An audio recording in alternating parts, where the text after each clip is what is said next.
Why were most slaves in the New World Africans, especially considering West Africa is thousands of miles away from the Americas and Europe? Slavery has existed in multiple forms throughout history and across a wide variety of cultures, but slavery in the early Americas, meaning the North American colonies, Central America, South America, and the Caribbean, was ultimately powered by the labor of enslaved Africans and their descendants. And there's an important question many people don't stop to ask. Why Africans? There was nothing inherent to the social or psychological makeup of West Africans and their descendants in the 17th through 19th centuries that made them more prone to enslavement. So, to get to the heart of our question, we should first ask ourselves, why did Europeans set out to colonize the Americas to begin with? Okay, so before I dive into the answers to these questions, I think it's important to note that there is no such thing as benevolent slavery, since any system that's predicated on the exploitation and extraction of labor through violence and force cannot be considered fair.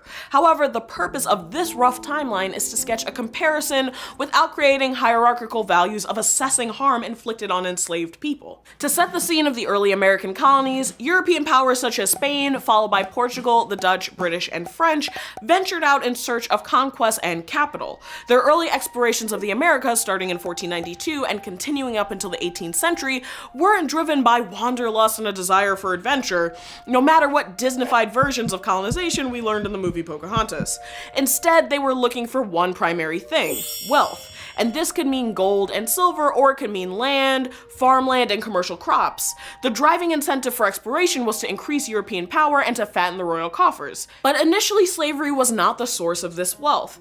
The early Spanish colonists to Central and South America in the 16th century wrested control of silver and gold mines that had been controlled by Incan and Aztec empires. By forcing native groups to extract silver and gold from the mines they had already established, colonists were able to meet their desires for high profits with low labor costs, aka no labor costs, because they weren't exactly intent on paying anyone. And the colonists were brutal. By working native people to death, cutting off limbs if they didn't extract enough materials quickly, or threatening them with murder, the Spanish were able to increase their mining efforts in these regions and to meet their specific demand for increased wealth throughout the 16th century. And despite European expectations, in other regions like North America or the Caribbean, there weren't huge repositories of gold and silver to send back to Europe. But even though there was little precious metal to be found, the monarchies and the early colonists who arrived in these areas were equally intent on yielding high profits. So they turned to crops that yielded high profits like sugar, tobacco, rice, and later cotton.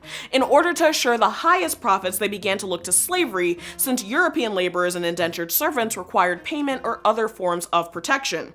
So next we have to ask, when did colonists in the Americas turn to the African continent as a site for extracting slaves? The first enslaved Africans arrived in the North American colonies under control by the British, the areas that would later become part of the US, in 1619, when 20 were forcibly transported to Jamestown, Virginia by the Dutch. But the first enslaved Africans had arrived in the Caribbean and Latin America prior to that, starting as early as the first decade of the 16th century. Because remember folks, the colonies established in the Americas, plural, cover South, North, and Central America plus the Caribbean, and not just the present-day US. But the transportation of African people into slavery began before the colonization of the Americas. According to an article by Professor Dr. Hakim Adid, the Portuguese began enslaving Africans in the 15th century when they arrived on the African continent for the purposes of trade. Around that time, they were enslaved Africans among other enslaved and free populations in Portugal.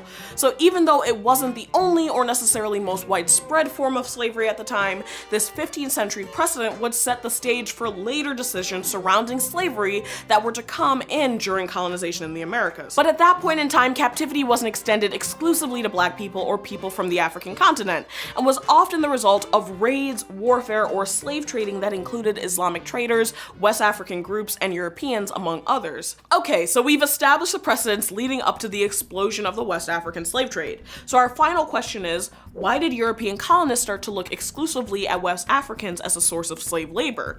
And how did the emergence of chattel slavery in the Americas differ from pre-existing forms? Remember that the colonies were established to make money for royal families and wealthy colonists, and a small class of wealthy colonists who owned large plantations looked to increase their margins through not paying for the labor that generated their cash crops. So it wasn't that slavery was needed to develop the colonies, but rather that it was decided that this was the quickest way to enrich the people invested in getting rich.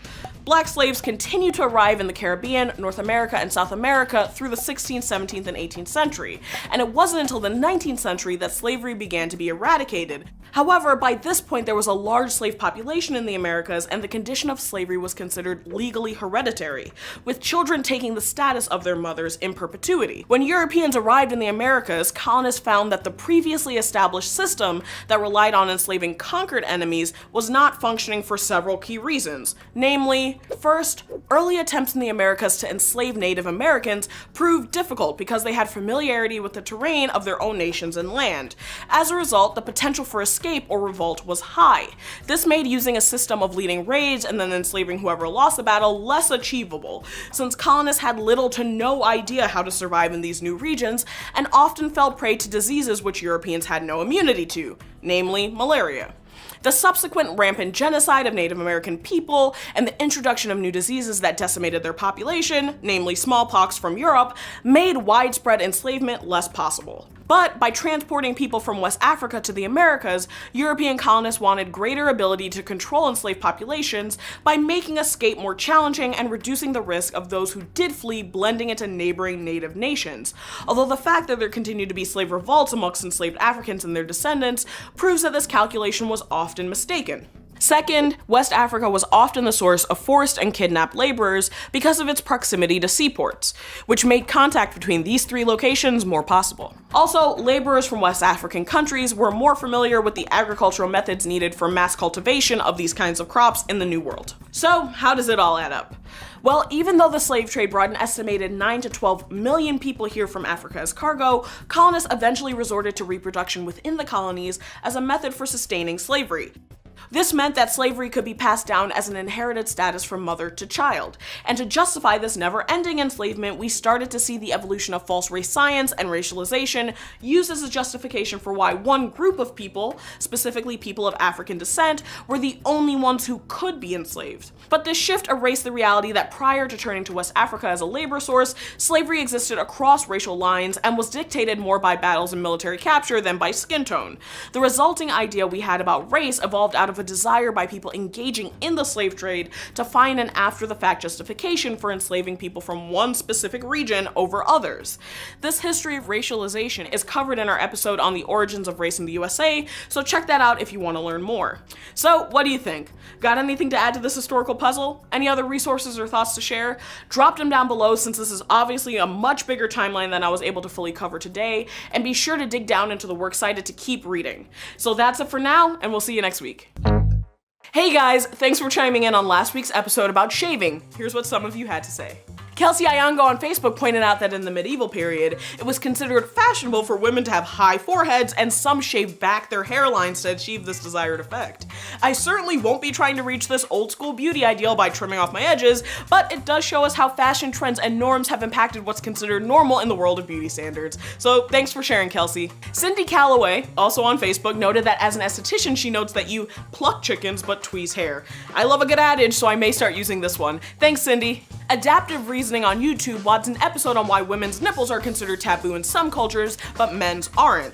Good question, and one that I see popping up a lot in online debates, so I'll be adding this one to the list of potential fanfic ideas that we're mulling over. Thanks, Adaptive Reasoning, both for the logical and measured screen name choice and for the suggestion. And Emily Giordano, also on YouTube, wants an episode on the history of keeping animals as pets rather than domesticating them for agricultural purposes. I'm more than happy to make this episode a reality if someone agrees to let me bring a puppy into the studio. I'm not saying if I don't get a puppy that it's a complete deal breaker, but I also really want a dog. So thanks for the suggestion, Emily. That's it for this week. Remember to keep sharing, subscribing, and following on Facebook and YouTube, and I'll see you here next week, hopefully with a puppy.